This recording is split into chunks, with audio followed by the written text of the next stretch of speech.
Hello again, everybody. My name is Jeff Sabo, and welcome to another edition of Behind the Cape.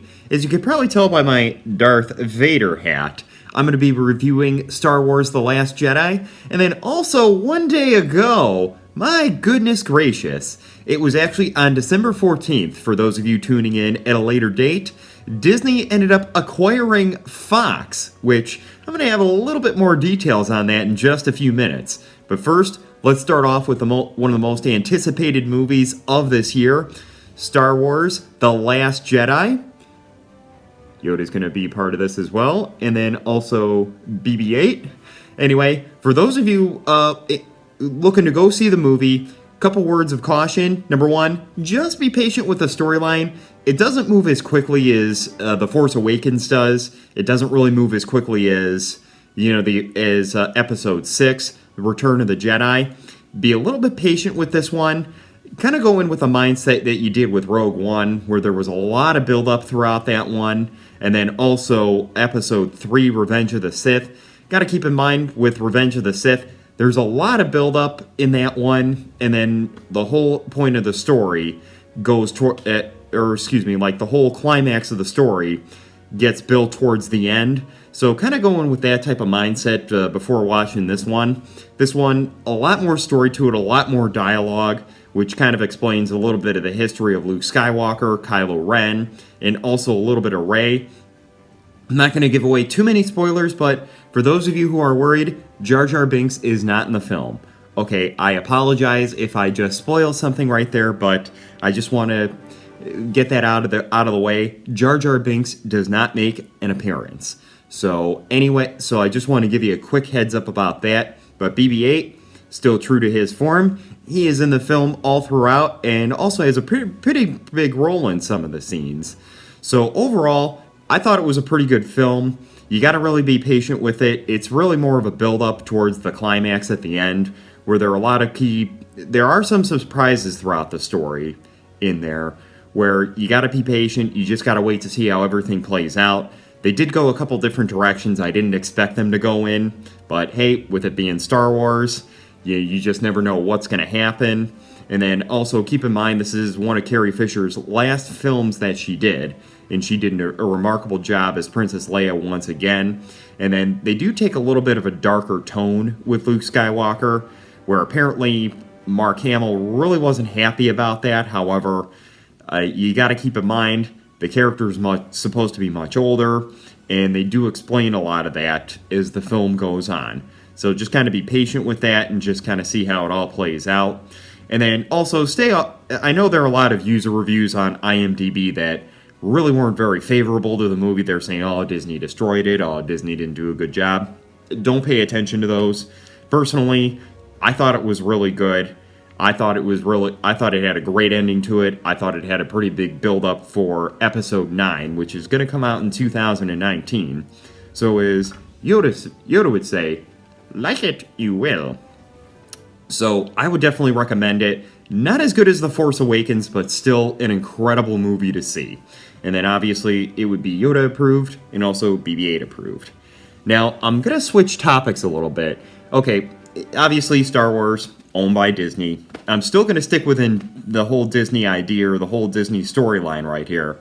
And the big news that came out was that Disney finally finalized a deal to take control of a lot of the Fox properties. Now, keep in mind, the Fox broadcast network is still going to stay with the Murdoch family. And then also FS1, Fox Sports 1, and FS2 are going to stay with the Murdoch family as well. But Disney, and if this all goes through, keep in mind it's probably going to take about 12 to 18 months for everything to be finalized. It is going to be a horizontal integration.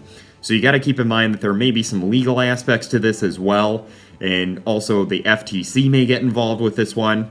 Is that Disney not only is going to get the rights to the Fantastic Four characters, but also the X-Men characters, Deadpool, The Simpsons, the FX channels, so FX, FXM, and then FXX. They're going to get the rights to those channels, and then also the regional Fox Sports networks. So obviously, for example, Fox Sports Ohio is now going to be owned by Disney. So got to keep that one in mind as well.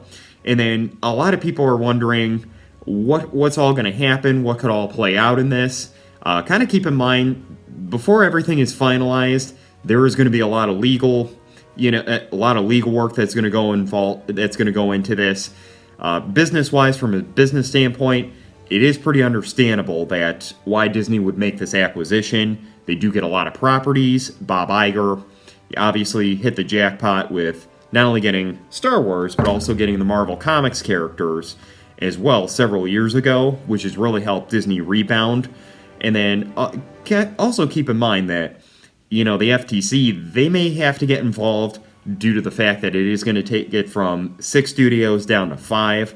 I'm not really sure if the FCC has any regulations in regards to the number of cable channels that you can own, so that may play a factor as well. And then just kind of keep in mind, obviously, the government may get involved with a lot of the antitrust laws, and obviously with a lot of the monopoly laws out there. And one story that I kept thinking of was how Staples and I think it was Office Depot or Office Max were trying to merge several years ago, and an FTC judge said no to it due to the fact it would create a monopoly. So there is probably going to be a lot of legal aspects that still have to be hammered out over the next 12 to 18 months. Now, in regards to the XMen characters, including Deadpool, apparently Disney has said that they are not going to be opposed to making R-rated Deadpool movies, which obviously, how can you make a Deadpool movie without the blood, guts, gore, and everything that goes with it? And Disney did release a statement stating they're not going to be opposed to making an R-rated Deadpool movie. Now, keep in mind, at one point under the Michael Eisner years, Disney did have a movie distribution company called Touchstone Pictures, and I also think they also had Hollywood Pictures as well. Keep in mind, Touchstone was created so that if they wanted to release something that was not necessarily quote-unquote Disney-friendly or something that was a little bit more adult-oriented, they could do that. And some of the best examples, Roger Rabbit, Pretty Woman, Dick Tracy, that did tank at the box office, but kind of catch my drift there. And you got to keep in mind that Disney was using that Touchstone label for quite a while, up until the very first Pirates of the Caribbean movie, where that one of the monumental parts of that movie was it was the first Disney underneath the Walt Disney label to be rated PG-13. And then in regards to the X-Men characters, whether or not they're going to integrate the current franchise in to the Avengers movies or within the Marvel Extended Universe has yet to be seen. There is no doubt that Disney isn't acquired those properties for a reason, and they do want Wolverine, Professor Xavier, Magneto. They do want the X-Men characters to eventually end up in the Marvel Cinematic Universe. Kevin Feige, in regards to Phase 4, he was very, he was very mum over the last few weeks as to how Marvel would progress with the films within Phase 4. And obviously, they're going to have a much better idea how to progress now. Now, there have also been rumors as to whether or not Hugh Jackman would come back and play Wolverine. At one point, he was saying in interviews that he would continue to play the character should it be added to the Marvel Cinematic Universe.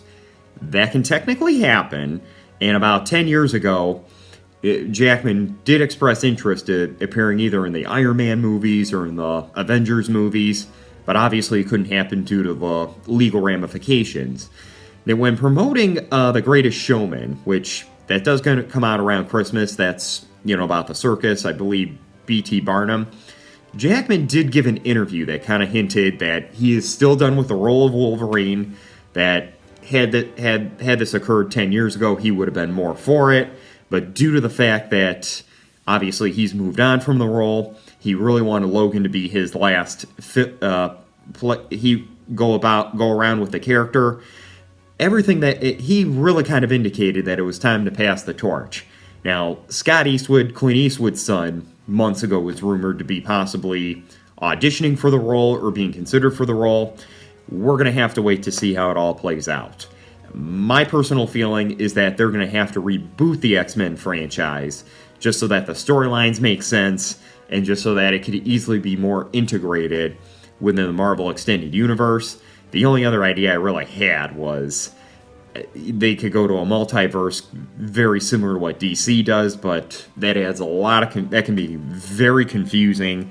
That can be definitely hard to follow. And then there are also a lot of loopholes with a lot of the storylines, like how in the world could Magneto be Scarlet Witch's dad in this case? And obviously, I think it would probably be the best for them to just reboot the whole entire X-Men franchise, which I think at one point was the original plan with X-Men the First Class, but then once they got Bryan Singer back, they decided to keep everything all within the same timeline.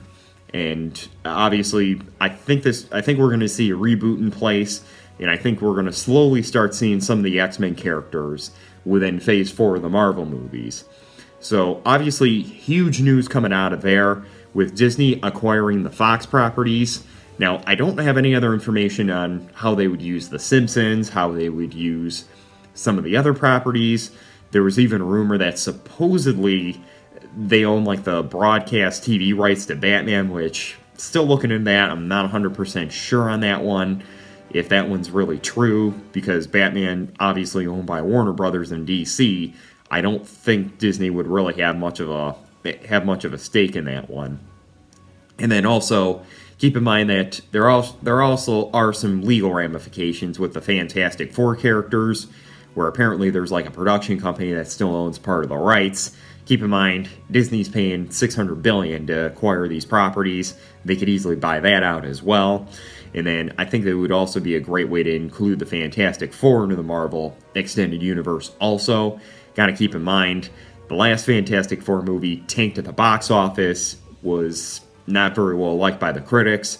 The original two that came out, obviously not well liked by the critics, and some people didn't really enjoy those. Some people that thought they were kind of bogus. So I think this is really kind of a way for them to be secondary characters within that universe and be able to be used properly. So that is it. This is this week's edition of Behind the Cape. I'm Jeff Sable, and thanks for watching, and may the Force be with you.